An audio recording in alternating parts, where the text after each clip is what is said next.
And we move to the next speaker or speakers, because I got 3 names written down. So Konstantina Olioumtsevits, Despina, Papadopoulou, and Theodoros Marinis.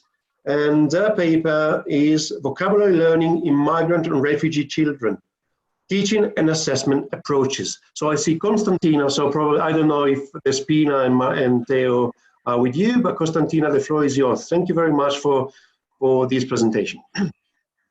Thank you for the introduction. I will be presenting the paper by myself. And let me share the screen. I hope you can see it now. Everything works fine, I hope. So this is the outline of today's talk. And we can start with a rather short background before we move on to the current study that we conducted.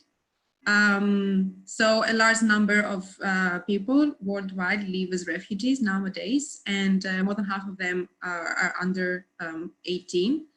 And the picture is not so different in Greece, which is one of the countries that has been mostly affected by this crisis. And it's also the country in which our study was conducted. So the number of children who are under the age of 12 even are quite high. And these children will ultimately enter Greek formal education. And there are a number of factors to keep in mind that could potentially interfere instruction and can lead to some less optimal academic outcomes. So they come to the new country with minimal or interrupted formal schooling.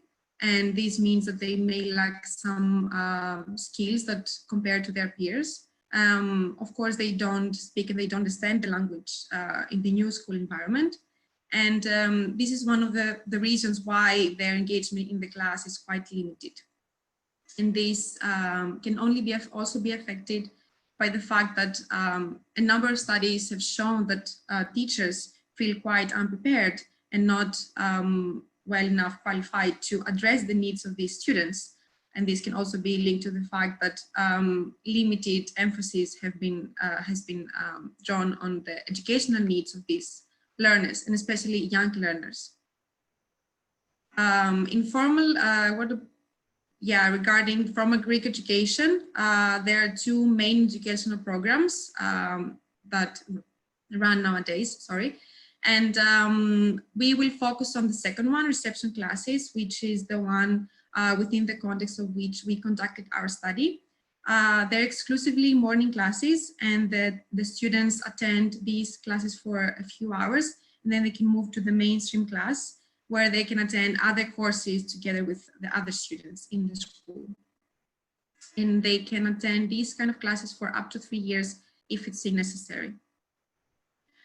There is indeed a great activity around the teaching of Greek as a second language, but still nowadays many issues remain unresolved. So there are evidence showing that the proficiency level of these students is quite low, even when they need to move to the mainstream class exclusively after these 3 years, for example. The attendance is rather unstable, which is quite unhappy. So there is a number of students who do not attend school on a daily basis. And there are also some educational policy issues and administration issues that can ultimately impede teaching. So vocabulary is one of the main factors that should be addressed in vocabulary learning, and also second language. There are a number of principles that have been suggested in the literature in terms of what words to be taught. So here we are presenting only 2 of them. The range of context, so that means that words that are more likely to appear in various contexts should be prioritized over words that will appear in less context. So this means that students will encounter these words more frequently. And then, of course, we need to keep in mind what's the group that we will be working with. So, for example, the topic of animals or jobs might not be interesting for all the groups. And then the other factor to keep in mind is how are we going to teach the teaching material that we have decided on. So we have explicit teaching approaches and implicit teaching approaches, with the former being more intentional and more conscious, we could say. So we could have flashcards, some games, dictionary activities, and so on. And then we have the implicit teaching approaches, which is more unconscious, according to which we also in our L1, we encounter unknown words on a daily basis, and we need to find some cues which could help us understand and guess what's the meaning of the unknown word. In the literature, it has been emphasized that given the fact that young learners may lose interest more easily in the class, it's highly recommended to combine different approaches so that we keep the students interested and engaged in the class. So this is what we also took into account in our study. And here we will present more details on three teaching interventions. The first one is flashcards, and which of course facilitate the direct link between an image, so visual information and written information. And it's quite easy in practice and can maintain the students motivated. And it's very exciting that also the students can create their own flashcards, they can draw. And of course, we know how young learners like drawing. And what's really amazing for me is that they can also have these cards on them at any point. And this learning process is not confined into the context of the classroom. This strategy has been shown to be effective for also students at a quite elementary language level. Pantomime is a process of imitating and acting out within the context of theater, role-playing, and so on. Of course, it doesn't originate from educational context, but it has been exploited in educational settings. It creates a positive environment for learning, and the students are the center of the whole process. They can participate energetically, creatively, and it's a very good opportunity also for shy students to participate, because they don't actually need to produce any language if they don't feel confident for their language skills in the L2, because here we're talking about L2 acquisition. And given the fact that they understand words through their body as well, this seems to facilitate vocabulary retention, so they tend to remember these words. When it comes to context, here we will only focus on text, not other type of context such as movie or conversation. It's quite important to point out that, of course, words do not exist in isolation, and actually the same word can have different meanings based on the context that it appears. And through extensive reading, we also enhance academic skills, which is quite important, especially for young learners who should learn how to learn from a quite young age, let alone L2 learners who will potentially need to confront larger proportion of unknown words, at least at the first stages of language acquisition. But here there are more factors to keep in mind, because the L2 learners might face some difficulties, reading or vocabulary difficulties that of course may hinder acquisition. And this is a process that needs systematic training and cumulative training, so the gains might not be visible from the first sessions, we could say. But in the literature, it's highlighted how important it is to equip the students with these skills from a young age. These teaching techniques have not been extensively studied with primary school students with a refugee background, and also the majority of the studies so far conducted are qualitative oriented, so there are still pieces of information that are missing and would ultimately provide educators with useful information. And another factor that we took into account is the learnability of the words. So in the literature, it has been claimed that noun seems to be the easiest to learn, but the link between this learnability factor, and the specific intervention types is not very clear. So this is how we came up with two main research questions: whether the three previously presented intervention types can meet the needs of primary school students with a refugee background, and then secondly, whether actually word class plays a role in terms of the effectiveness of the teaching technique. We worked with 33 primary school students. They all attend Greek reception classes in the regional unit of Thessaloniki in Greece. And we actually cooperate with 5 school units. And the group was quite heterogeneous, so they were in different grades from the 2nd to the 6th grade. And they had different L1s, Kurdish, Arabic, and Farsi, but the vast majority of them were Kurdish-speaking children. Before we employed any of the interventions, we ran a series of pre-tests, and here we have listed some of them. The Ravens matrices, and then a placement test, which has been specifically created for children who learn Greek as a second language. And according to the results, we can see that their proficiency level is quite low. So all of them fall within the first A1 level or A0 level. And then we also administered an oral word association task, based on which we ended up with a final set of the 30 words that we taught. And of course, a language background questionnaire.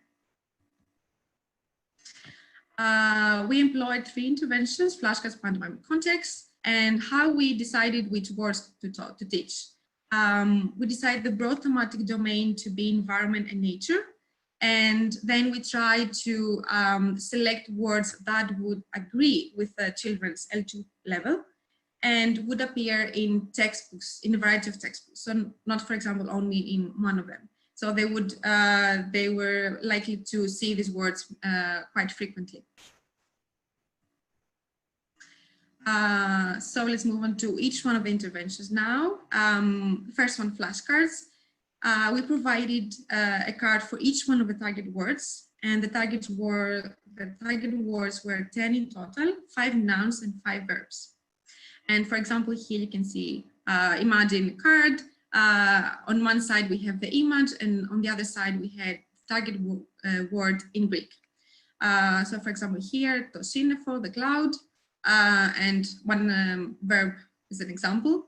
And then the idea was to be able to pair up these nouns and verbs into main clauses so that the kids can also see these words in some sort of context. So together with the kid, we would formulate, for example, this sentence: the cloud hides the sun. With regards to pantomime, we provided the students with a list of the target words, and then the researcher would make a movement, a gesture, and the kids would need to guess which one of these words was presented by the researcher. This was the main instruction phase, and again, we targeted 5 nouns and 5 verbs, 10 words in total. And similarly, the idea was to pair up some of them to form short sentences, main clauses. For example, I go up the mountain, go up the mountain.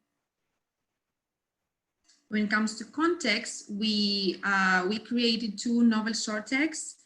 Again, we targeted 5 nouns and 5 verbs. Nothing changed in terms of that. And we highlighted each one of the target words with a different color. You can see here some of them, and then we underlined the useful contextual cues with the same color. So for example, this is one target word and this is the useful information, and so on and so forth in different colors. So in this way, we wanted to facilitate the process of spotting the unknown words, spotting the useful information, and also help the link between these two. We created protocol for each one of the intervention types so that we follow the exact same steps in the same order in all schools and in all teaching sessions. And each intervention type was completed within 2 teaching sessions. So we had 2 sessions for flashcards, 2 sessions for pantomime, and 2 for context. And the whole teaching material was translated into the children's L1s, Kurdish, Arabic, and Farsi, with the help of our translators. And in this way, this teaching material could be exploited in the class by the researcher and encourage numerous times L1 use. Because, for example, we don't speak all of these languages, and this was the best way to encourage the students to use their L1. And the first, so we had 2 sessions for each intervention type. The first session always started with a pre-test, a short pre-test that was composed of 2 exercises, a matching exercise and a completion exercise. And then the second session of the given intervention type was completed with a short post-test that was similar in structure. And in this way, we want to reveal potential, of course, effects of the intervention. Konstantina, 5 minutes. Yes, thank you. So we saw their performance in the pre-test was correlated with their performance on the placement test. So it was affected by their proficiency level. But of course, it's interesting to see what happened after the interventions. We will present each one of them separately. In flashcards, the final sample was composed of 31 children. It's useful here to clarify that, as we said, the attendance was unstable. So many kids would be absent in one of the 2 sessions or even both. So that's how in all sessions we end up with less children. And here we can see, so the maximum score was 10 because, for example, we targeted 10 words through flashcards. And we want to see how many of the students scored between 0 and 3, how many between 4 and 7, or 8 and 10. The total would be 31, for example. And then we see that the majority of the students in the pre-test scored between 0 and 3. So their score was quite low. In the post-test, we see that their performance is more balanced, we could say, between the first 2 score ranges. So there was an improvement. And also, since the maximum score would be 10, we also want to see how many of the students perform correctly in at least half of the words. So their score would be at least 5. And then we see that the number of students who achieved a score of at least 5 almost doubled in the post-test. We can also see this improvement on the right with average scores of the pre-test and the post-test. And we can see the improvement of an average around one point, we could say, and this reached significance. In pantomime, the final sample was composed of 28 children. We can see that in the pre-test, the majority of students scored fell within the first 2 ranges, from 0 to 3 or from 4 to 7. But in the post-test, the majority of the students scored between 4 and 7. And again, the number of students who achieved a score of at least 5 increased from 12, then 19 kids performed better. And this improvement is also visible on the right, looking at the mean scores of the pre and the post test again. And we can see that the improvement was around 1.4, and this was also significant. When it comes to context, we see that both in the pre and the post test, the vast majority of the students performed within the first score range, so between 0 and 3. There was an improvement, but it was not as great as in the previous interventions. and we can also see it on the right. So we had an improvement of on average 0.7, and these did not reach significance. Yeah, next one. And we also analyzed the data based on the word class that was taught. And here we only have the results from the post-test. The maximum score for the nouns and the verbs would be 5, since we taught 5 nouns and 5 verbs through all of the intervention types. And we can see that in the flashcards and in the pantomime, the students performed significantly better in nouns. But this was not the case in context, where their performance was similar in the two word classes. So with regards to flashcards, the pupils achieved significantly better scores in the post-test, and we can indeed see how beneficial this link between visual and written information can be. Maintaining the students motivated. Actually, they were quite excited to keep the cards and to work with them also outside of the class. Pantomime, the post-intervention performance was significantly enhanced. And again, we can see how beneficial this, the incorporation of movement and physical engagement can be. And we also worked with kids who were not very familiar or fully integrated to the educational process. So they were not very familiar with the schooling norms, we could say, and they would get up during the class. So there was a very good opportunity to combine teaching and entertainment at the same time. And we saw that the students had a better performance in nouns, both in flashcards and pantomime.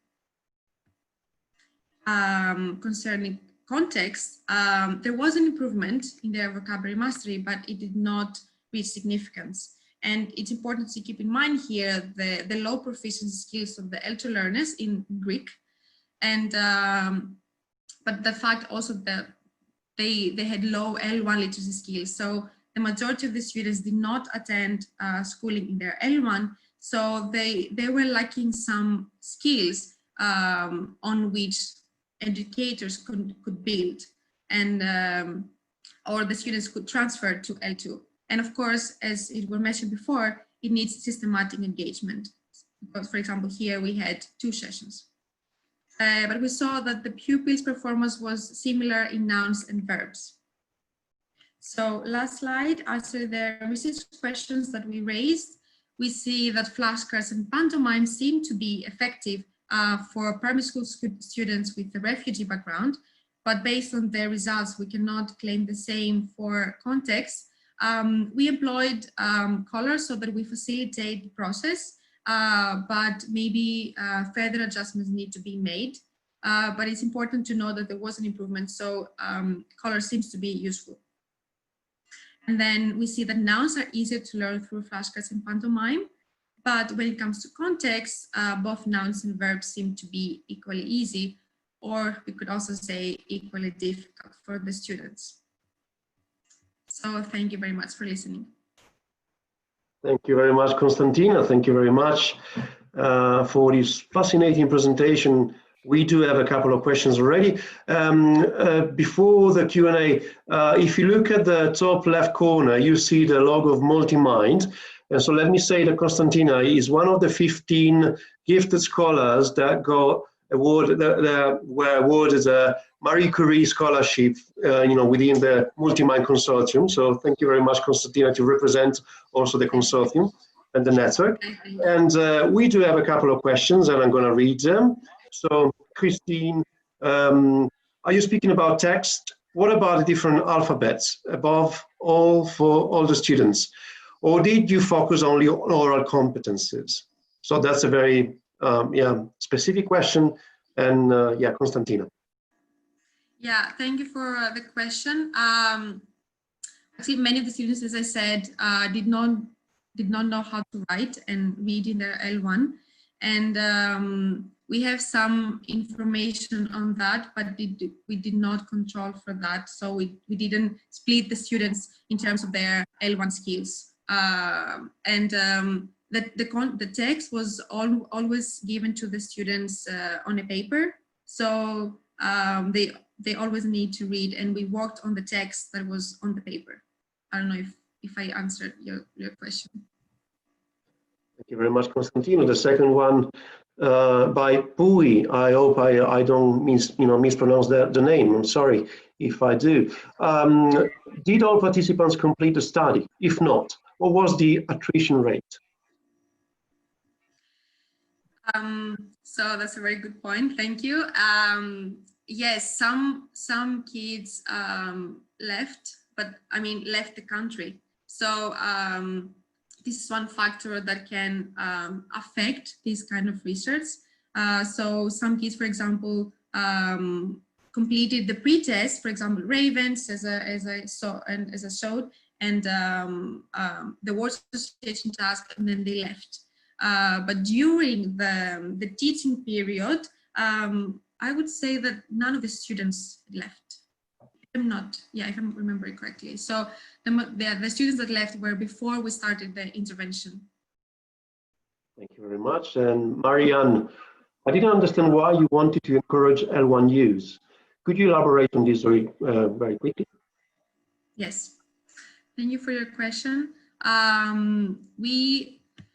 It's useful to use the L1 in the class, and actually in these classes usually the L1 use is quite limited, if none, and the students tend to not want to use their L1 because they're afraid or they are shy, and we wanted to show that of course it's useful to use your L1 in the class, and also this was an opportunity for us to attest that the word was actually taught correctly, that they understood the word that we taught. Because if we were asking, how is this word, for example, in Farsi, and then they would say this word in Farsi, and then we could understand that, yes, this is the target word. Otherwise, we would need to discuss and elaborate more on this. Thank you very much, Konstantina. If I know wrong, Fribet, you wanted to add something to that. Fribet, can you open your mic? Hello. Wrong? No, Yes. no, I'm fine. All right. Sorry, I saw your name. So we have another question from Shanley. How do you think you can motivate children to be more engaged with reading, since that is ultimately a very crucial skill for vocabulary development? That's a very good question. Thank you. First, yeah, since many of them are newcomers actually, so many of them were in the first year of schooling in Greece. Many of them were not familiar with working with the text in general. So that was a bit difficult for some kids, and but there are the libraries in the school, and some kids were actually encouraged to borrow some books and read them in the house or during the breaks. That was, like, for me, this is a good idea for the school to promote reading. And then it's also, of course, if the children are used to reading books in general, or the parents read books to the kids. But I believe that also the teacher needs to start with short text, and then, of course, because, for example, we try to have short text, keeping in mind the language proficiency of the students. So starting with short text, even 3 sentences, just to see words and context, and then, of course, we can work on longer text and so on. And as a follow-up, another question from Shelley. How much is reading part of this children's culture at home, which is related to what was asked just before? Yeah. Yeah, thank you for the question. In the questionnaire, we also had questions on this topic, but I need to admit that we haven't analyzed all the data yet. But from what I can say for now is that many cultures is not very common to read books to the kids. But also we need to keep in mind the conditions in which they live, the journey that they to arrive in Greece. So also it's not only a matter of culture, but also a matter of other factors related to the refugee life. But yes, not in all cultures is very common to read books. Can I ask you something, Konstantina, to finish up this session and then to leave the floor to Tony? Since these activities were quite physical, especially the pantomime, yeah. To what extent have you considered, the post-traumatic stress or condition by the kids? So, is that physical engagement problematic? Was problematic, or was just, I mean, did you notice anything in that? Yes, thank you for the question. That's indeed very useful. And yeah, I cannot say that all the kids participated to the same extent or with the same excitement. Of course, we don't know. Like we don't have questions or we don't have information on their psychological condition. But this is definitely something to take into account. But I believe that also in many classes, you will work with some kids who are not, who are more shy, who don't want to participate. But yes, I do agree that here we have some different characteristics of these children. But yes, not all kids wanted to participate as energetically as others, but we didn't have any negative reactions. So. And that's important. So they were exciting, they were smiling, they were participating, but for example, they would not get up to that's